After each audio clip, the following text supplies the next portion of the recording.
येणाऱ्या गणपती बाप्पांसाठी तुम्ही सुद्धा माझ्यासारखे असे मऊसूत चांगले उकडीचे मोदक तयार करा आणि बाप्पांना नैवेद्य दाखवा। चला तर मग आपण आता एक मोदक ओपन करून बघूया। किती छान त्याचं स्टफिंग दिसते बघा। आता याच्यावरती तुपाची धार असेल तर एकदमच सुंदर। श्री स्वामी समर्थ। तन्वीज किचनमध्ये तुमच्या सगळ्यांचं स्वागत आहे। आज आपण उकडीचे मऊसूत असे मोदक बनवणार आहोत। तर कृतीला सुरुवात करूया। उकडीचे मोदक बनवण्यासाठी महत्त्वाचं असे ती म्हणजे तांदळाची पिठी। तर इथे मी आंबेमोहोर तांदळाची बारीक पिठी दळून आणलेली आहे। तांदूळ स्वच्छ निवडून धुवून चांगले सुकवून गिरणीतून दळून आणलेले आहेत। तुम्ही कोणताही बासमती तांदूळ वापरू शकता। इथे मी 1.5 कप तांदळाची पिठी घेतलेली आहे। चला तर मग आपण ओल्या खोबऱ्याचा चून तयार करून घेऊया मोदक बनवण्यासाठी। तर सर्वप्रथम मी इथे 1 चमचा तूप ओतून घेते आहे कढईमध्ये। आपलं तूप खूप छान तापलं आहे। आता याच्यामध्ये मी 1 चमचा खसखस घालून घेणार आहे आणि तुपावरती परतून घेणार आहे थोडी। खसखस घातल्याने कसं आपल्या ओल्या खोबऱ्याचा चून असतो ना, त्याला छान असा एक प्रकारचा स्वाद येतो, चव येते। आता याच्यातच मी काजू आणि बदामाची काप करून घेतले, ते घालून छान परतून घेणार आहे। आपलं ड्रायफ्रूट सुद्धा छान परतून झाले। आता इथे मी 1 अख्खा नारळ घेतलेला आहे फोडून, तो आता आपण याच्यामध्ये घालून छानपैकी परतून घेऊया। त्याच्यामध्ये जो काही पाण्याचा अंश असतो ना, तो पूर्ण निघून जाईपर्यंत आपण छान परतून घेऊया।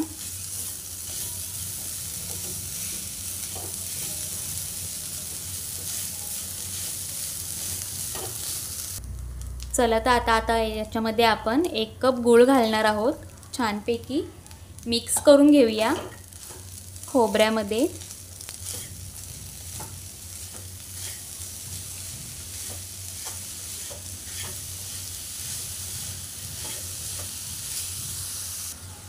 हे पहा, छानपैकी आपला गूळ विरघळला आहे। तर आता आपण हे पूर्ण सुकवून घेऊया, आपलं सारण आहे ते।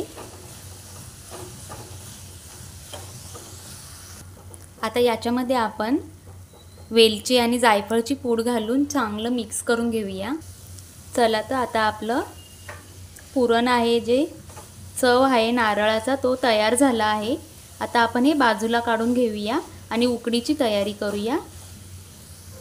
आता आपण इथे तांदळाची पिठी भागवण्यासाठी ह्या वाटीने मी 1.5 कप तांदळाची पिठी घेतली आहे। तर आपण त्याच वाटीने 1.5 कप पाणी घेऊया।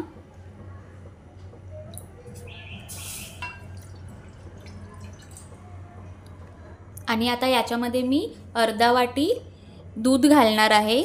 दूध घातल्याने आपल्या मोदकाची ती पारी असते ना, तिला छानपैकी अशी चव येते।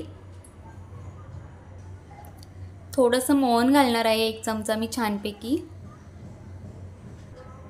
चवीपुरतं मीठ घालणार आहे आणि आपल्या मोदकाची वरची पाळी असते ती गोड होण्यासाठी मी याच्यामध्ये थोडी साखर घालणार आहे। छान असा कड आलेला आहे। आता आपण त्याच्यामध्ये 1.5 कप तांदळाची पिठी घेतली आहे, जी आंबेमोहोर तांदळाची पिठी आहे, ती घालून घेऊया आणि ढवळून घेऊया छान।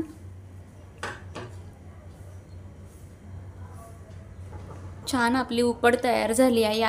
2 मिनिटं झाकून घेऊया। 2 मिनिटं झाली आहेत। आता आपण उकड आपली काढून घेऊया।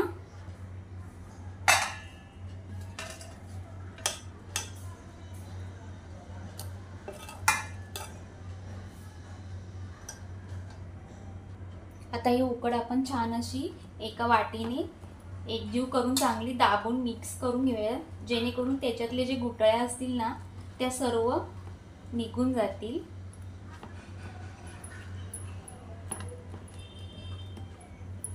आणि उकड हाताने छानपैकी अशी मळून घेऊया।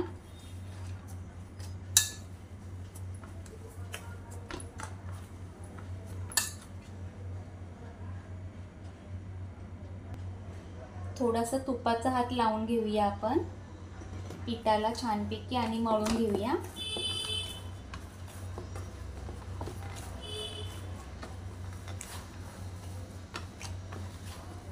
झाले। आता हे पीठ असंच नरम राहण्यासाठी आपण हे एका बाउलमध्ये भरून ठेवूया आणि त्याला झाकण मारूया, नाहीतर ते वाऱ्यामुळे कडक होईल पीठ।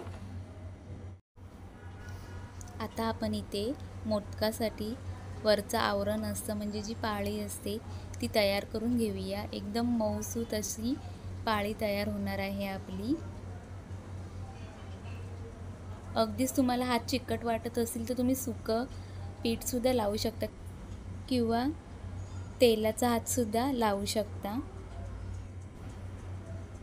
आणि अगदीच जर तुम्हाला पीठ कोरडं वाटत असेल तर थोडं पिठाचा गोळा घेऊन तुम्ही पाण्याचा हात लावून ते छान असं मळून घ्या, रगडून घ्या।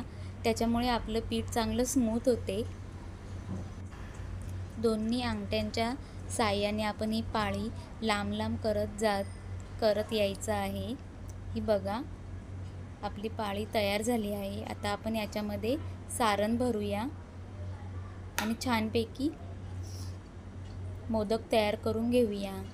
एकदम छान अशा जवळ चुन्या पाडून घ्या तुम्ही मोदकाला।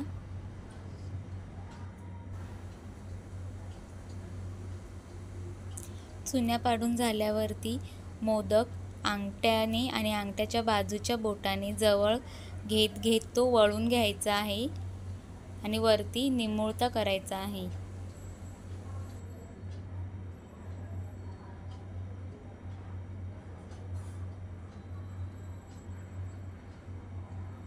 चला तर मग अशा पद्धतीने आपले सगळे मोदक आपण तयार करून घेतले आहेत। आता आपण हे उकडवून घेऊया।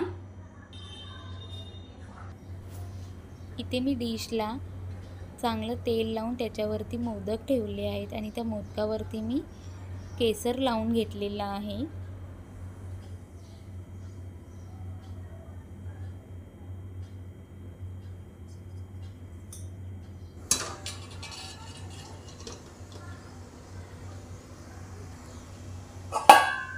आता आपण हे 5 मिनिटं वाफवून घेऊया। मोदक आपले 5 मिनिटं झाली आहेत। आता आपले मोदक छानपैकी मस्त असे उकडलेले आहेत। केसरचा रंगसुद्धा किती छान दिसतोय बघा।